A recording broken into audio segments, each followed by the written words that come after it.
Crafts. आज हम बनाने जा रहे हैं पंजाबी डिश साग। वीडियो को कंप्लीट एंड तक देखिएगा क्योंकि इसमें हम बहुत ही अच्छी टिप्स और ट्रिक्स बताएंगे। बहुत से लोगों को कंफ्यूजन होगी कि इसमें हम साग में आटा क्यों डालते हैं। आज हमारी रेसिपी कंप्लीट देखें तो आपको हम बताएंगे कि हमने क्यों डाला और वो कितना ज़रूरी है। तो चलिए रेसिपी स्टार्ट करते हैं। ये है हमारे पास मेथी और इसके साथ ये पालक है। पालक और मेथी इसका लाजमी जूस है और साथ में ये गोभी सरसों का साग है। ये देखें, ये पालक है, ये मैंने अपने गार्डन से काटी है। मैंने खुद से पालक लगाई हुई थी, बहुत ही प्यारी और नरम नरम सी। ये अगर आपके घर में थोड़ी सी भी जगह हो तो आप ये चीज़ें लगाएं। ये देखें, ये मेथी भी मैंने अपने गार्डन से ही काटी है। और ये बाथू है हमारे पास, ये मैंने 2 गुटियाँ ली हैं और इनको भी हम 2 के अच्छे से काट लेंगे। इंग्रेडिएंट्स हैं इसके 2 किलो गोभी सरसों का साग, 1 किलो पालक, 1 किलो मेथी, 2 गड्डियाँ बाथू और 1 पाव सब्ज़ मिर्चें। ये भी साग है, ये 2 बर्तनों में साग है। ये पालक है, मेथी है और बाथू जो कि इसका लाजमी जुज़ होता है। अगर बाथू साग में आ जाए तो है तो वो एक जड़ी बूटी, लेकिन उससे साग का मज़ा दुबाला हो जाता है। और इसके अलावा इसमें जाएंगी सब्ज़ मिर्चें। सबसे पहले हम जो है वो ये पालक को काट लेंगे और काटने के बाद इसको अच्छे से वॉश कर लेंगे और ये मेथी को भी काट लेंगे। इस तरह से इसे नीचे की तरफ को दबाते रहेंगे और मज़ीद इसमें डाल देंगे। यहाँ पे मैंने सरसों का साग इसमें डाल दिया है। अभी पालक डालेंगे। ये पालक अच्छे से धुल चुकी है, अब हम इसे डाल देंगे। ये हमने आधी पालक डाली है। जब ये वाली पालक नीचे हो जाएगी फिर हम इसमें मज़ीद और डालेंगे। अभी ये दिखने में फुल भरा हुआ लग रहा है, लेकिन ये बहुत थोड़ा सा हो जाता है पक्के, क्योंकि इसमें बहुत ज़्यादा पानी होता है। अभी ये देखें काफ़ी नीचे हो गया। इसी तरह से ये पकता रहेगा और हम धीरे धीरे इसमें सारी चीज़ें डालेंगे। इसमें एक ही दफ़ा सारी चीज़ें नहीं डालना होती। और साथ में ही हम मिर्चें ग्राइंड करके वो भी डाल देंगे इसके बाद।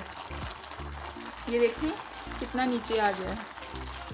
पालक सारी इसमें ढाल हो गई है। ये देखें, ये इसका मखसूस आला है जिसकी मदद से हम इसको कंप्लीट करते हैं। इसी की मदद से ये कुक होता है, क्योंकि इससे हमने इसको साथ के साथ इस तरह से दबा के नीचे करना होता है।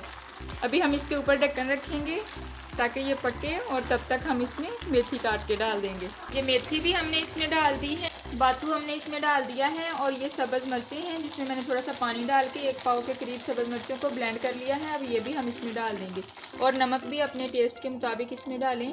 थोड़ा ज़्यादा ही डाल होगा, फिर बार बार हम चेक करके उसको पूरा कर लेंगे अगर कम होगा। साग हमारा कंप्लीट तैयार हो चुका है। अभी तो गरम गरम है फुल, इसलिए इसमें से ज़्यादा भाप निकल रही है। ये देखें, इसकी पकने की कंडीशन इसलिए हमें समझ आ जाएगी कि इसमें गोभी सरसों की जो गंदलें होती हैं वो बिल्कुल नरम हो जाएंगी। ऐसे जब हम इसको घोटा लगाएंगे तो ये बिल्कुल घुल जाएंगी। अभी इस स्टेज पर जब बिल्कुल पक के तैयार हो जाए तो यहाँ पे हमने इसमें तकरीबन 2 मुट्ठी के बराबर ये आटा है जो हम इसमें शामिल कर देंगे।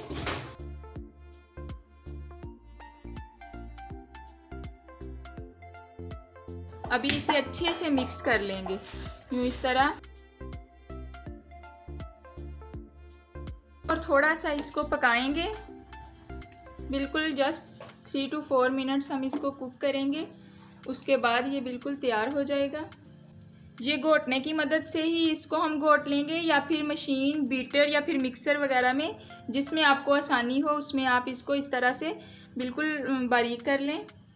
आटा जो हमने इसमें डाला है वो भी एक ट्रिक है, वो ज़रूर कीजिएगा, वरना साग उतना टेस्टी नहीं बनेगा जितना कि हम बनाना चाह रहे हैं। आटा डालने से साग के पत्ते अलग अलग से नहीं रहेंगे। जब आप इसे ब्लेंड करेंगे ये बिल्कुल आपस में ऐसे यकजान हो जाएगा और इसका टेस्ट भी दुबाला हो जाएगा।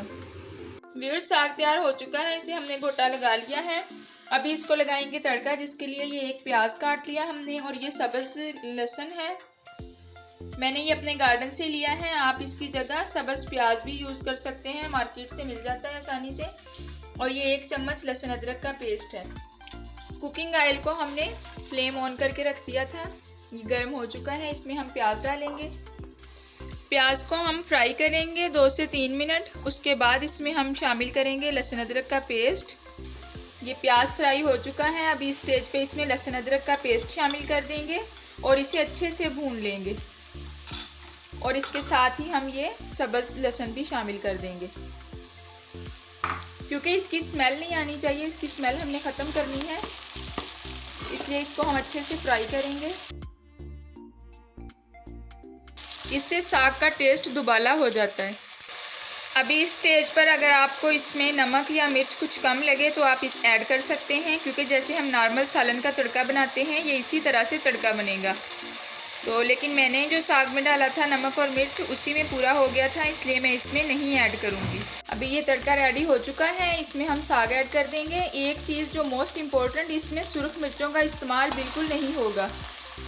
ये ख़ास पंजाबी डिश है, तो इसलिए मैं आपको पंजाबी तरीके से बता रही हूँ कि हम इसमें सब्ज़ मिर्चें ही यूज़ करते हैं, इसलिए इसमें सुर्ख मिर्चें ऐड करेंगे तो टेस्ट अच्छा नहीं लगेगा।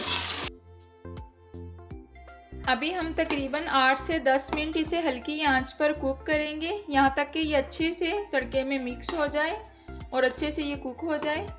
इसमें पानी बिल्कुल भी ऐड नहीं करना, इसलिए इसे हल्की आंच पे तैयार करेंगे। साग तैयार हो चुका है, अब हम इसे सर्व करते हैं। ये है मक्खन जो कि साग की जान है। अब हम इसे इसमें ऐड कर देंगे, क्योंकि इसके बगैर साग अधूरा है। अगर वीडियो पसंद आई हो तो लाइक एंड शेयर करें और एक अच्छा सा कमेंट करके हमें बताइए कि आपको आज की हमारी ये पंजाबी डिश कैसी लगी। Thanks for watching. अल्लाह हाफिज़।